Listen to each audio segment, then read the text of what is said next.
and then the government just want to move on. They don't want to address the fallout and the shortcomings and the failings that's all coming out of the COVID inquiry. They don't want to address that. Welcome to Health Chat, the UK's #1 health and social care podcast. We discuss the most important issues in the healthcare sector and the challenges our colleagues face from the front line of delivery to decision-making in the boardroom. Join me, your host, Asma Yunus, as we speak with interesting people from across health and social care and bring you expert insight and discussion on the topics that matter most to healthcare professionals. Hi everyone and welcome to Health Chat. I'm your host Asma Yunus and I'm joined today by Dr. Binita Kane. She is a consultant respiratory physician, founder of the Long COVID Clinic. You've worked extensively across the NHS, moved into the independent sector, we're going to get onto that.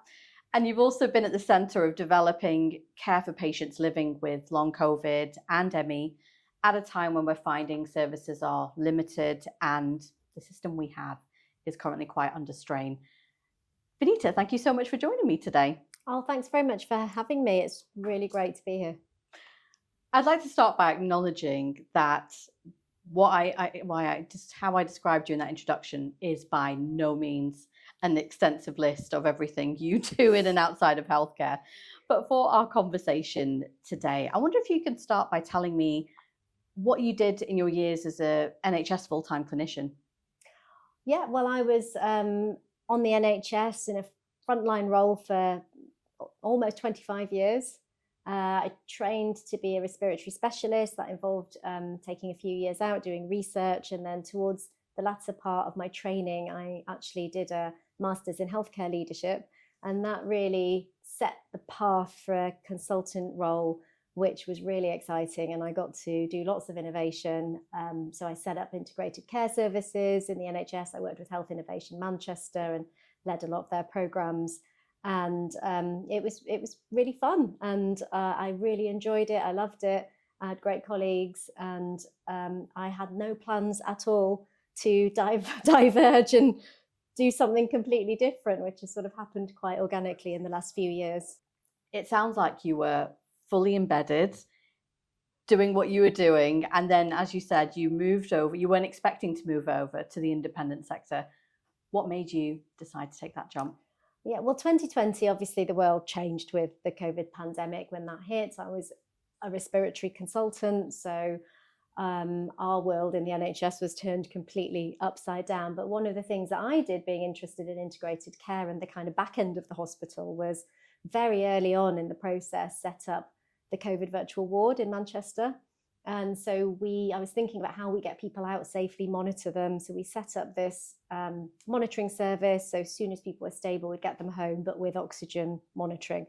And I started realizing quite quickly through that process, I mean, in total, over 2 years, we supported 4,000 people home with that service. It was amazing. But I realized people weren't getting better. So we expected to have patients on the virtual ward for a maximum of 2 weeks. And sometimes it was 3 weeks, 4 weeks, 6 weeks. And we thought, we're not set up for this. It's now become something chronic. So that was the first inkling that something wasn't right when people had COVID. And then in January 21, my own daughter, who was 10 years old at the time, became unwell with COVID, and she just didn't recover. So she went from being a completely healthy child with no health issues whatsoever, never missed any time off school, to being at her worst, completely housebound, needing a wheelchair for getting outside of the house to do any distance. We took her out of school. So she missed in total with lockdown probably 2 years of primary school. Wow.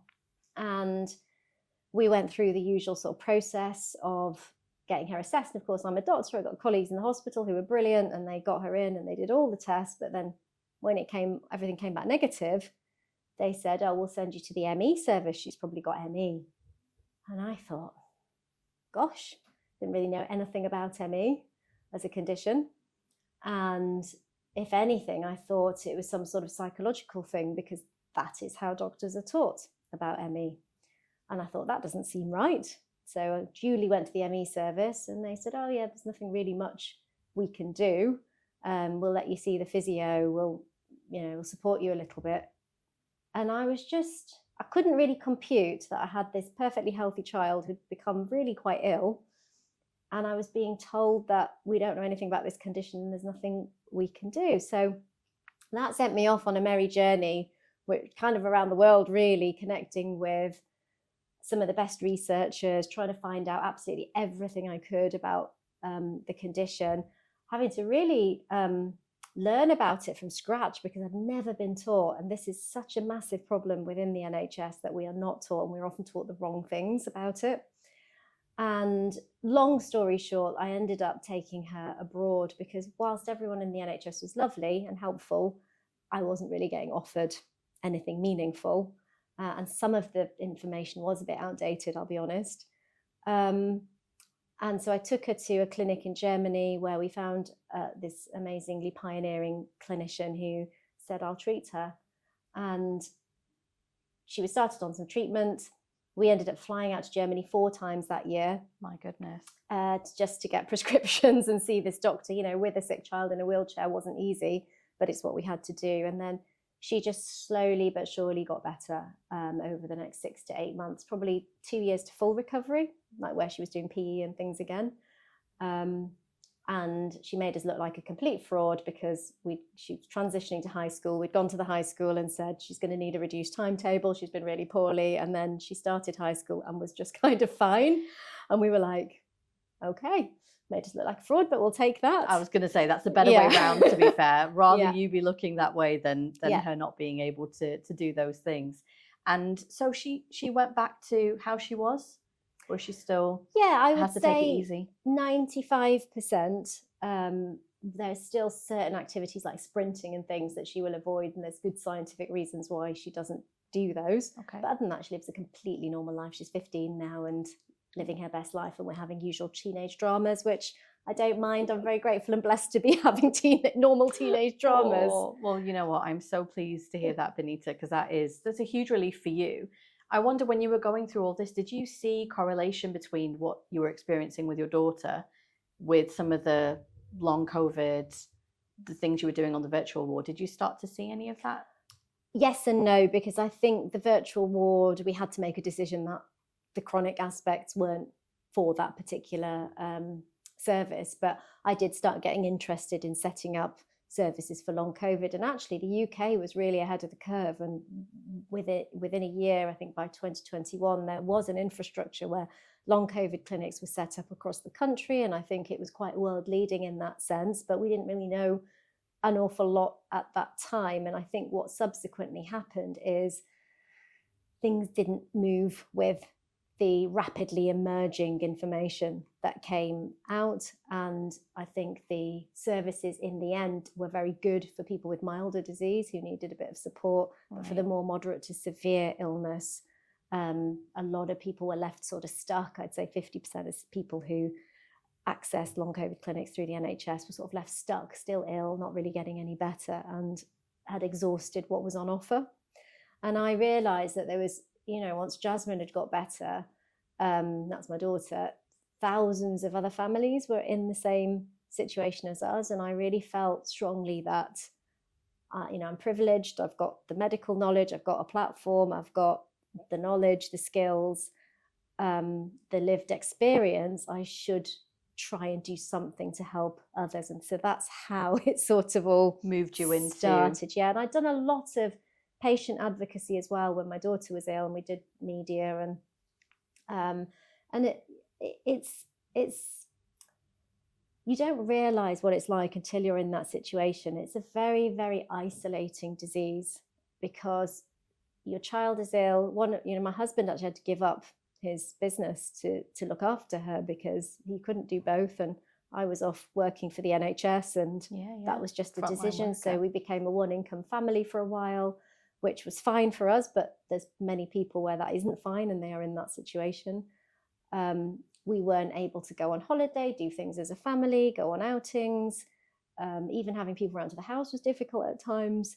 So it completely turned life upside down, and you're just sort of out of sight, out of mind as a patient.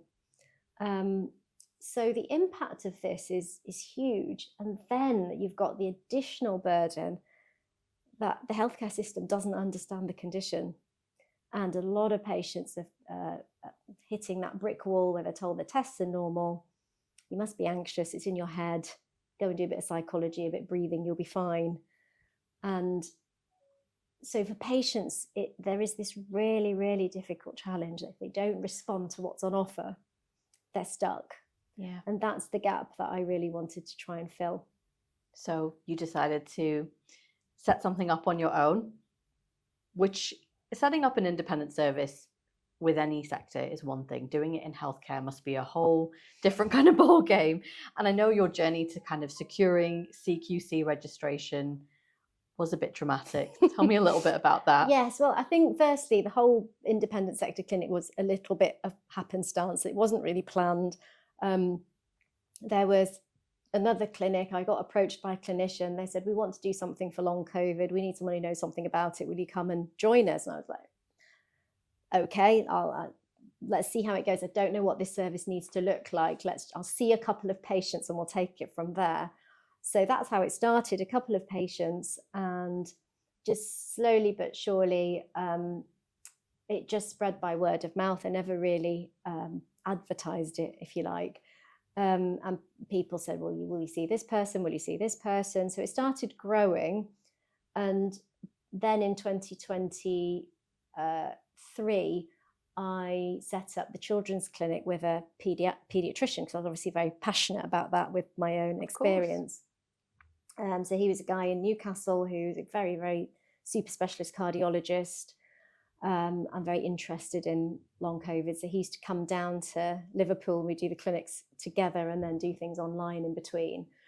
So we set that up and it just started snowballing. So then it started creeping into weekends and evenings, and sort of mid-24, I was kind of struggling because I was working super hard hours, and still doing on-calls and weekends and all the additional stuff you do in the NHS, and was at risk of burnout, really. So it got to the end of that year and I really had to make this difficult decision. Like, do I give up this career that I've built over 25 years, where pretty much at the top of my game, leading some big projects, leading my own team, a team I'd built up from the ground over 10 years.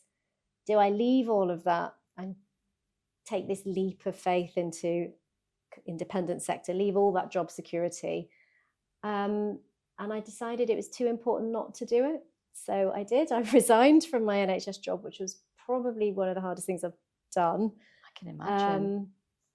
And then took this leap into running my own business, running a clinic, and then trying to secure independent CQC registration, which is another story, actually. I don't know if you want me to tell you about it briefly. You can tell us briefly, yeah, because this, as you said, this isn't a small task that you took on. Really, you made a really hard decision. It must have been really emotionally hard for you as well, because as you said, it's your career and everything you've worked for. But then you had this group of patients who they're just at the end of their tether. They've got nowhere else to go, and that relying on you situation. So to have that kind of pressure on you, plus trying to do everything to get set up, how did that all kind of unfold and come together?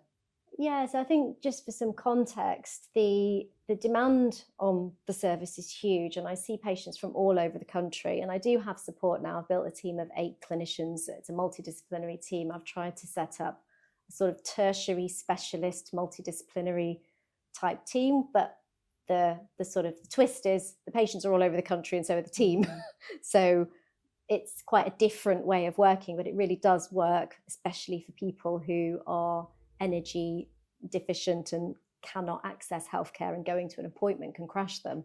So actually it works really well. But some of them are so sick, so sick, they are completely bedbound, often both light and sound sensitive, so they have to lie in a dark room.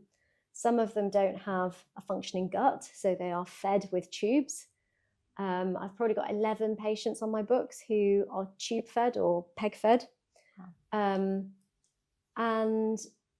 they cannot advocate for themselves because speaking, chewing, all of that takes up too much energy.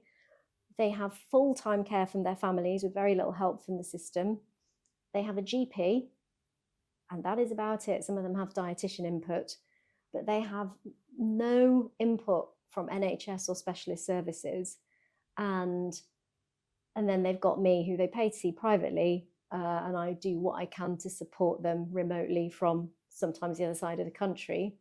But at least I can support them. Yeah, it's remote, but it's support. Yeah, it's still and there's things that we can do in terms of remote tests, and I can send stuff to their home. I've set up sort of UK-wide logistics for ECGs and sleep studies and things like that. So they can access some care, and we can, based on those results, we can prescribe some medication to try and control symptoms, etc.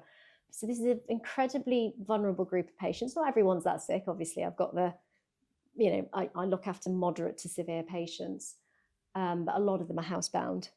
And so with the CQC registration, I was working under somebody else's umbrella. And then, for reasons I won't go into, that kind of suddenly the rug got pulled from under me very abruptly last June, where I was sort of told I wouldn't be able to have that CQC. That organisation was closing down, basically. Nothing to do with me or my clinic, I'll just add.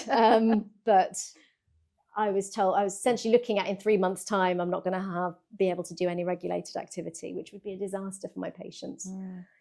So luckily, I'm a client of health compliance, and I'm on the podcast. We had actually put in our CQC application already, so it was in, but there's a 6 to 8 month waiting time to get registered. So I was left with this uncertainty of, can I get it through in time, when chances were low. Mm. So I turned to my colleagues in health compliance and said, what do I do here? What do I do? So they said, right, we'll try and get it expedited. We'll just try and get it through. And there's a process for that. I was like, okay, amazing. There's a process. However, the process is that you have to prove to the CQC that this is an essential service. Without this, serious harm is going to come to patients. And you have to have the support of a local authority, an ICB, or a local NHS hospital trust.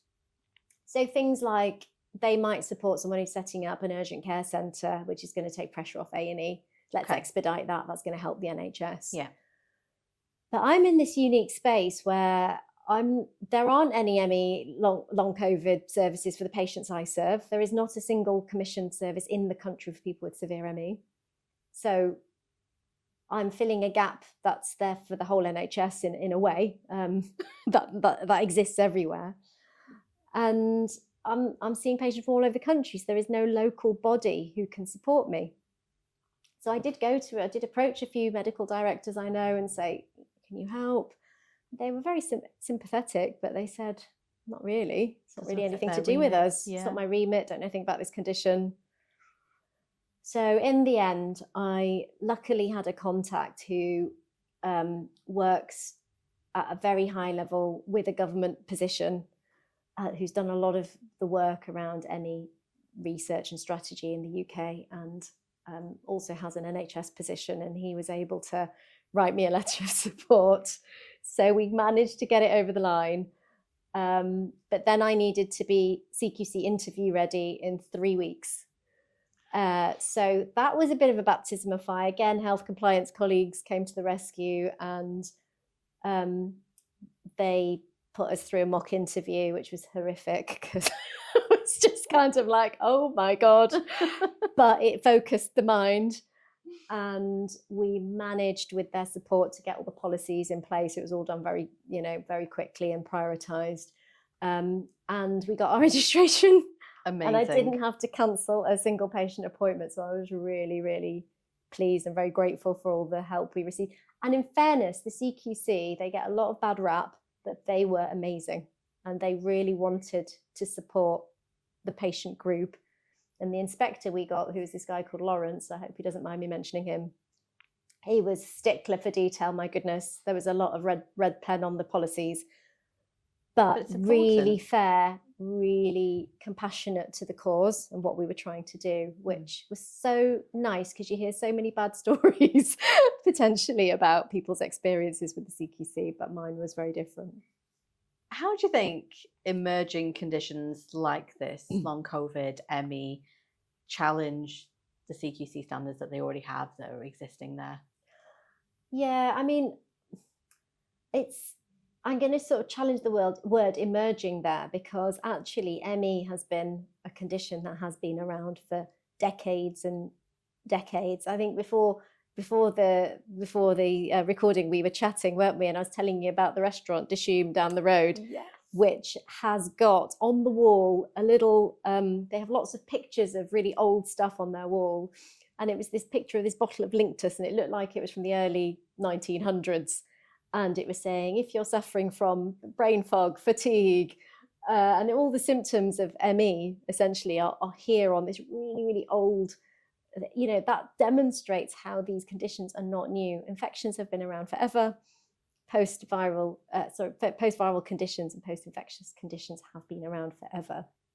And somewhere along the way, we got really lost with this journey as humanity, I'm going to say, because in the 1950s, ME, which for people who don't know what ME stands for, it stands for myalgic encephalomyelitis. And without going into all that, what that means, it's myalgic muscles, encephalomyelitis, sort of brain spinal cord inflammation. It was named and badged as a neurological disease in the 50s by the World Health Organization, and people were taking it seriously. Then around 1970s, a prominent psychiatrist came up with a theory that people were just a little bit deconditioned after their illness. So they had a bad flu, they're a bit deconditioned, and then they've become fearful of exercise. And that's why they're not getting better. And so they sort of proposed that psychological therapy and graded exercise, just get people to work a bit harder and change their mindset towards recovery, would be the answer. And they also rebadged ME as ME/CFS, chronic fatigue syndrome, which I think really sort of downgraded the seriousness of it and created a big problem, because chronic fatigue can, of course, be caused by lots of different things. You've got cancer, you can have chronic fatigue. You've got thyroid problems, you can have chronic. If you're burnt out, if you've worked too hard, you can get chronic fatigue. Yeah. It's not the same as ME, which is a pathologically distinct condition with demonstrable changes in the muscles and the blood vessels and very distinct symptoms. So that it's all got mishmashed together. Probably some people did improve with a bit of graded exercise and some psychology, because they didn't really have ME. I don't know. Yeah. And so then it just became this absolute mess in terms of that was pushed as the treatment, and that has permeated medicine really ever since, up until the pandemic, that this is some sort of psychological fear of exercise. And this community have been neglected, abused, some would say, by the neglect, gaslit, told that it's in their heads, that they don't want to get better. Huge trauma for the community over the last 50 years, I would say. And I think the one good thing that will come out of the COVID-19 pandemic is that suddenly we're now taking this a lot more seriously, but still there's a long way to go. It sounds it, and it must be so frustrating as a patient to having gone through that for years. And like, as you said, if the one benefit of COVID is that we're starting to spotlight on conditions like this. Now, we are talking about long COVID and ME together, but there are differences between them. What are they, the similarities? What brings them as two things together, but also that differentiates them from each other? It's a good question. Not an easy question to answer succinctly, but I'll do my best. So ME is a condition which is characterized by the hallmark symptom of what we call post-exertional malaise, or that's PEM, or post-exertional symptom exacerbation, PESE.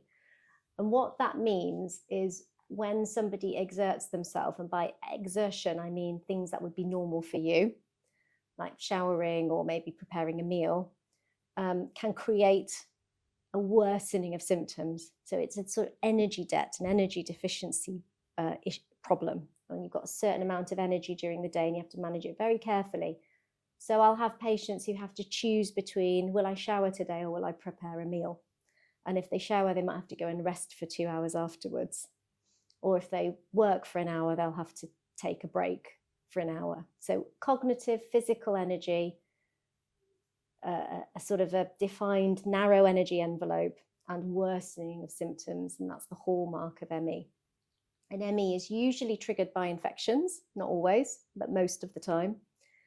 So there is a proportion of people who got COVID who then went on to develop ME as part of their long COVID sort of syndrome, if you like.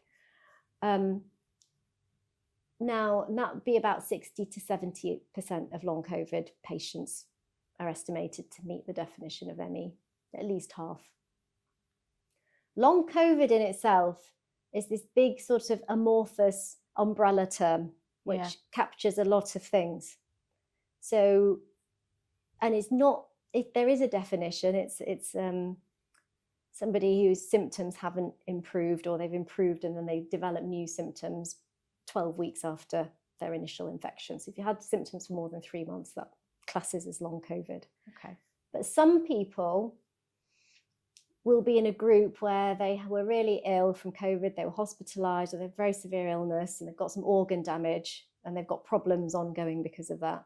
That's quite different from the people who weren't that sick to start with. They may have been in bed for a few days or a week or what have you, but weren't hospitalized. And then they go on to develop this very debilitating chronic illness. And then there's some people who just take ages to get better from COVID, but they get better. So there's all these different sort of groups within the group. And then within that kind of group, the middle group, where they develop this chronic sort of problem, you can take those patients and you can divide them into the people they present with allergic symptoms, they present with POTS and problems tolerating gravity and standing, problems with the autonomic nervous system, maybe autoimmunity, the problems with gut. So within that sort of umbrella term, you've got these other buckets of definitions that I see clinically, but are very poorly defined. So long COVID is as useful as saying someone's got cancer. So within that umbrella term, long COVID, you've got all of these buckets of further definitions, and I see these clinically, but they're not very well defined. So saying long COVID is about as helpful as saying someone's got cancer or someone's got an autoimmune condition. And we have not invested in the research as an international community to fully define these things. And it feels so vast when you think about it in that way, in terms of there's so much work that needs to be done. And I mean, I've got some numbers here in front of me, and I found the numbers quite stark for me anyway, because I was very much disillusioned by how big an issue this is. So nearly 2 million people living with long COVID, 400,000 people with ME. So, taking that, not necessarily linked to it, but still showing as having signs of the symptoms of ME. And I was really conscious when I was looking at some of these figures that they're not actually diagnosed figures, they're self-reported figures. We're not fully tracking this. It must be so difficult for you to get a full picture or understanding, or any kind of medical professional, and as a consequence, to start looking at research and getting people together to come together for research, because we don't actually have any data that tells you about it. Is that something you found and you've come across? Yeah, I think it goes back to the lack of research and lack of definitions and these labels, which, imagine we just labeled everyone as having cancer who's got cancer, but didn't say they've got bowel cancer or lung cancer or all those sort of sub-defined types of cancer. You can't start to address a problem until you know the size of the problem, what the problem is. And the first rule of thumb is you've got to measure stuff, but you can't measure stuff until you've got definitions and you've got very clear categories to put people into, and we haven't invested in the research to be able to do that. So then it's very hard to create clinical trials because you've got to have the definitions and the outcomes and the biomarkers and things to measure. And that sets back research even further. So it's a massive problem. And of course, since the pandemic, it's estimated an extra over 1 million, maybe up to 1.3 million people have got ME, of which probably a quarter of them quite badly affected to the point where they're not going to be able to work, mostly in their houses. It's 500,000 people in the UK. That's a lot. It's massive. It's a huge deal.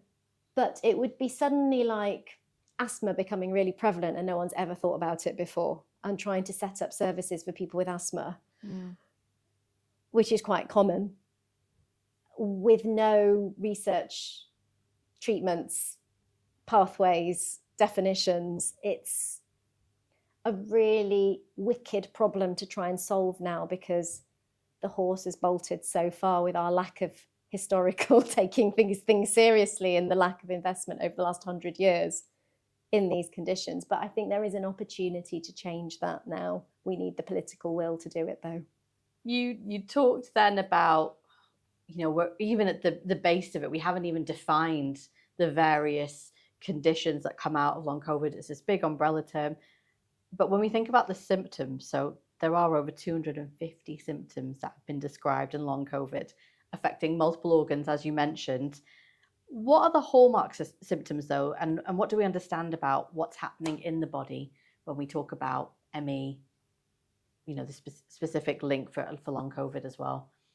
Yeah, I mean, there is a lot of research in ME, but now we've got even more research because of long COVID, and there is now 500,000 plus papers on COVID-19 and its impact on the world and health, and it's a mind-boggling number of research papers in a short number of years. Absolutely. And a big chunk of those, at least 100,000, are on long COVID. So we can't pretend we don't know much about this condition anymore. But the problem we have is that it's not translating into treatment trials and treatments. But coming back to the question, the reason why every single organ system is involved is because this is a virus, COVID is a virus that is indiscriminate into what tissue it goes into and what havoc it wreaks.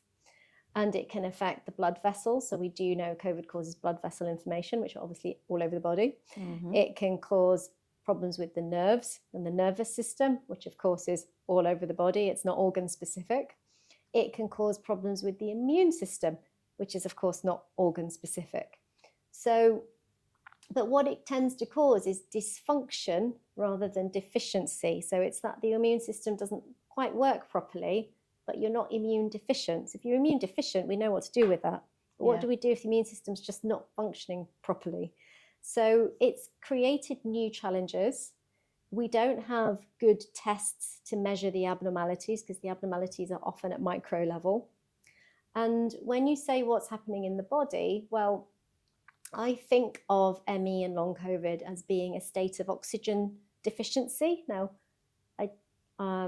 people will pick me up on that because there is plenty of oxygen in the body. So that is not the issue. If I measure the oxygen sats of one of my patients, it is normal. Okay. Oxygen has no problem getting from the air into the bloodstream.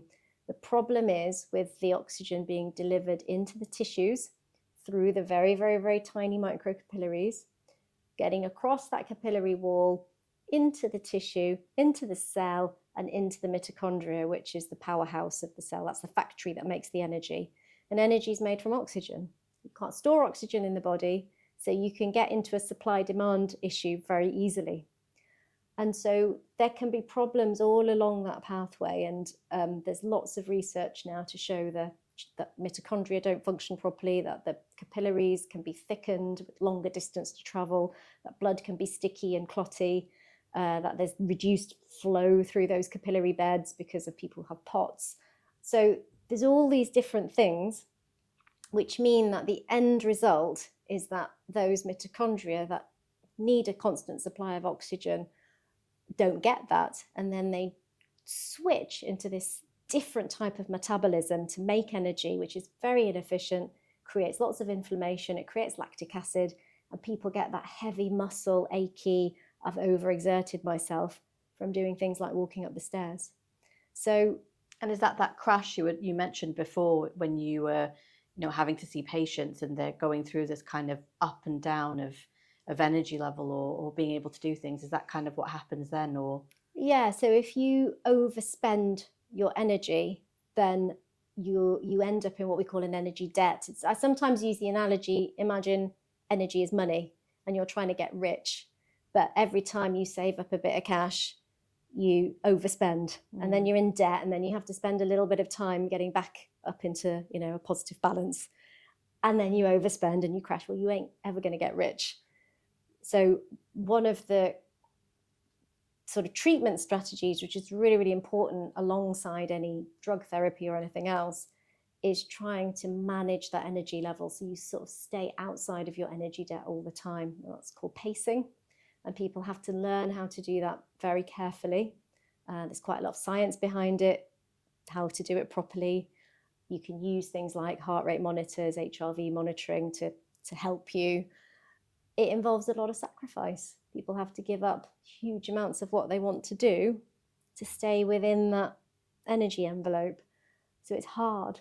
It's really hard. And then they've got employers who are telling them they have to get back to work. So you mentioned pacing as a form of getting people back and helping with a form of treatment. What other ways or what other support systems are available? Well, my approach to management is sort of generally threefold. So firstly, I'll treat anything that is treatable. So if somebody's got POTS, or they've got allergic symptoms, or they've got poor sleep, I will look into that, and we can actually use repurposed medications to treat a lot of that stuff. And most of it's, well, all of it's done off-label because there's no licensed treatments, but generally done with a risk-benefit discussion, and it's shared decision-making with the patient. The second approach is the careful pacing. You know, we bang on about this all the time. The very, very detailed approach to pacing is super, super important for recovery. And thirdly, it's what I call developing the landscape for health, because believe it or not, as doctors, we are not actually taught how to make people healthy. We are taught how to treat disease. And this is something that I've pretty much had to learn and delve into the world of what does health look like. So to be healthy, one needs to be breathing properly, sleeping properly, eating properly, with the right nutrition, breathing in the right air, emotionally regulated. There's lots and lots. It's like a 50-piece jigsaw puzzle. So all of that side of things, my wonderful holistic team sort of look after. But that is a really important cornerstone of recovery as well. There's loads of really good resources out there for patients, because I appreciate getting access to private care is really not, it's not accessible for most people. So the Long COVID Physio website is very good. There's Long COVID Support Charity. There's the Long COVID Kids Charity that's got amazing resources, including for school support. I have got a YouTube channel. It's called The Long COVID Clinic, What You Can Do, because I was so sick of people being told there's nothing you can do for this. I think that's a bit outdated now, but it's what it is. So at LCCWYCD. And on there, probably the most useful thing is I do these live streams. So about one a month for about half the year. And I'll interview different people. So sometimes experts from all across the world who are doing some of the cutting edge research, sometimes very, very practical sessions on how you manage an aspect of the condition. So anyone can access that for free. And there's lots of really, really good advice on there. That's so helpful, because often that can be the piece that's quite overwhelming, isn't it? Knowing if you've exhausted everything else with your GP, you know, other healthcare services in your area, and then you've got nowhere else to go because you don't know what else to do. Like that's the first step for people to be able to watch and to get some information and then move on to find the right path for them. Yeah, and Action for ME is another charity that's got absolutely amazing resources. There is a lot out there. It can be overwhelming. But I would say that the long COVID patients and the ME patients are some of the most incredibly resourceful, resilient people I've ever met. And I learn something from every single one of them, because they're all very well researched usually. And there's so much interesting stuff out there. You know, we're just, most of us, scraping the barrel of what the knowledge that is there. Well, they've essentially had to do a lot of this themselves. They have. Over the years. And I wonder, maybe slightly off, but do you think that more needs to be done for raising awareness? Because I'm not a healthcare professional. This was, you know, going into reading about patient experiences was completely eye-opening for me, understanding it, even having got friends or family who are suffering from some of these conditions, I was unaware of the depth of what they were going through. Do you think there needs to be more public campaigns around the work that needs to be done, and would that help pile in the investment perhaps? Absolutely, there needs to be more awareness, and particularly prevention, because actually it is preventable to get virus. It spreads in poorly ventilated indoor environments. So if we invested in better ventilation and filtration in schools and buildings, that is preventable, and that could reduce huge amounts of comorbidity in the future. But I think one of the challenges we have is the COVID fatigue. And I mean, it's probably a bad term to use given that we're talking about long COVID and chronic fatigue syndrome, but people are so sick. Everyone was so traumatized going through the pandemic that they just want to pretend it's over. Yeah. They don't want to see the sick people who are behind closed doors, because that's a stark reminder that we all went through this very traumatic thing in history. And I get it. And then the government just want to move on. They don't want to address the fallout and the shortcomings and the failings that's all coming out of the COVID inquiry. They don't want to address that, and it was a different government anyway. So it is hard doing the awareness piece, but those charities are doing an incredible job. There are 2 all-party parliamentary groups, one for long COVID, one for ME. There's lots of advocacy work being done. Incredible people who are energy limited doing that work. But the more people who can get behind this, the better. What are the knock-on effects for, that you think? You described some of it there, that there's not good back to work policies, but essentially it's all going to impact us, isn't it? Wider healthcare, the economy. Yeah, I mean, it's a massive problem, but it's such a big problem. It's almost too big a problem to tackle effectively, because it would cost us a lot of money to tackle it. But by not tackling it, it's costing 10 times more in terms of health economy. So in terms of value, the patients aren't getting value because they're not getting better. So they are accessing various services but not getting better. So there's no value to the patient, or little value. The healthcare providers aren't getting value because patients are going to cardiology and then gastro and then rheumatology and then neurology. But because ME and long COVID don't fit into one specialty, it doesn't affect one single organ. And that's how we're set up. I'm a lung specialist. If you have something outside of your lungs, I'm not supposed to treat you. It doesn't have a home. And then if there's no specialist clinics, which are all now being decommissioned, and they are hopefully going to be recommissioned, but at the moment they're all being shut down with a plan to do something else. But they just get passed around the system. So the providers aren't really getting any value. The healthcare system is spending a huge amount of money.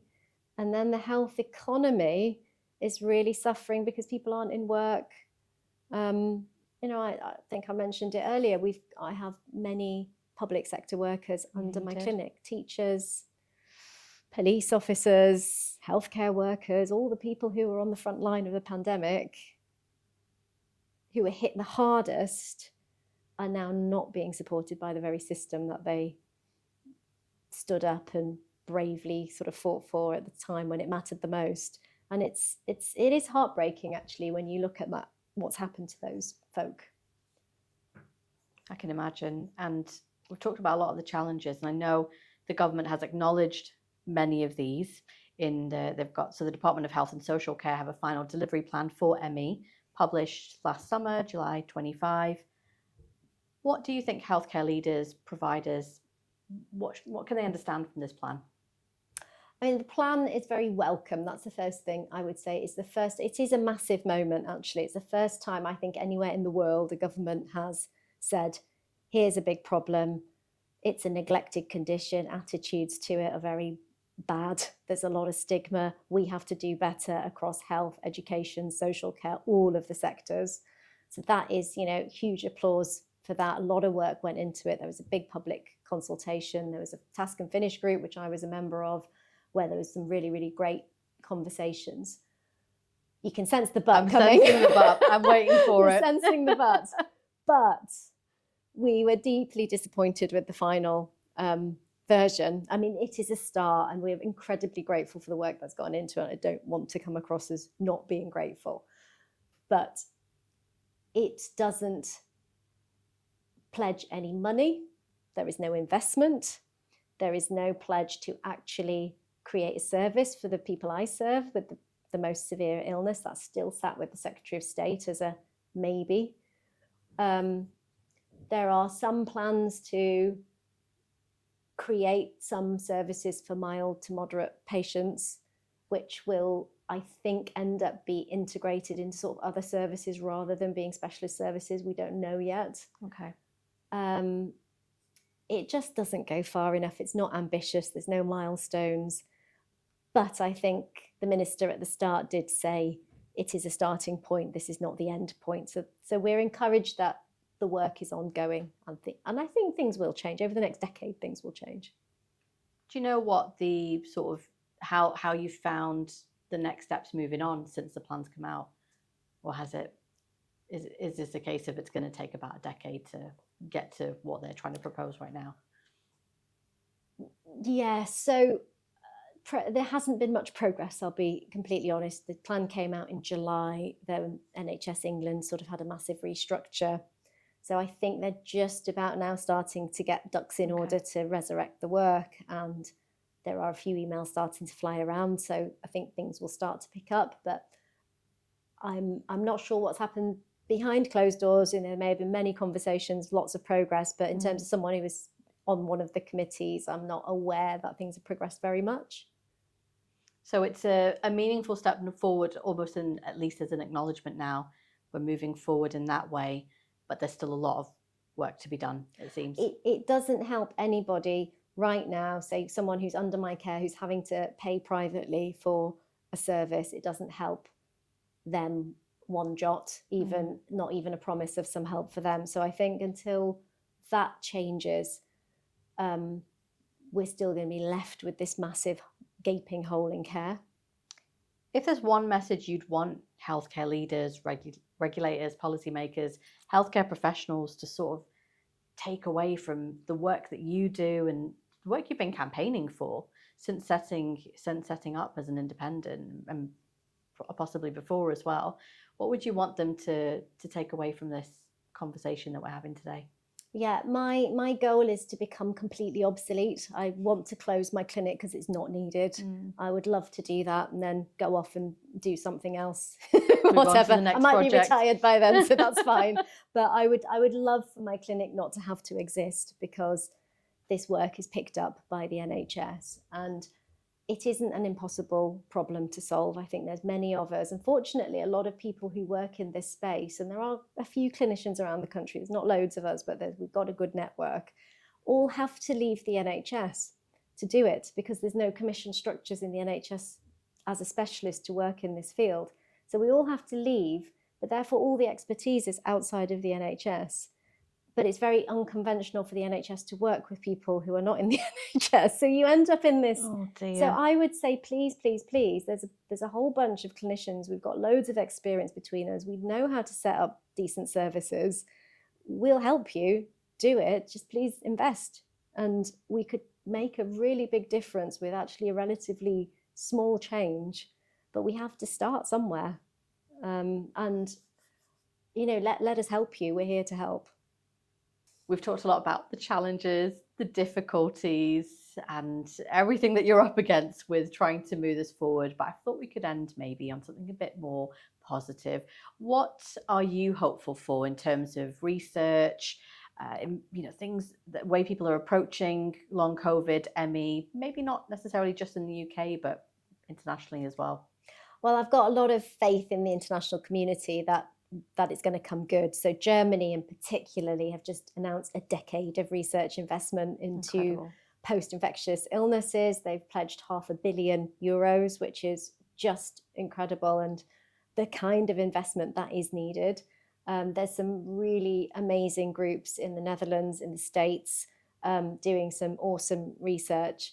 And I think in the UK, one of the gaps is we haven't been able to pull that research infrastructure into one place with clear leadership. So there are some amazing professors and professorial units who want to do this research, but they're having to work in silos. And an argument was made to the government in the DHSC sort of task and finish groups to bring these groups together to really invest in that infrastructure, have a research consortium, have a registry where we can start to measure stuff for patients, train clinicians, bring people in. Let's get the medical community enthused about this. But sadly, that was left out of the plan because there isn't the political will to invest just at this moment in time. So I don't want to go back down again, negative, but that's kind of what we need. Yeah. But we are starting to see some of that from other countries, which is huge. And there's every reason to be optimistic. There's a lot of really exciting work going on. What about for you, Bonita? What's next for you? You've been advocating, you've got your own independent practice now. What do you see your next few years looking like?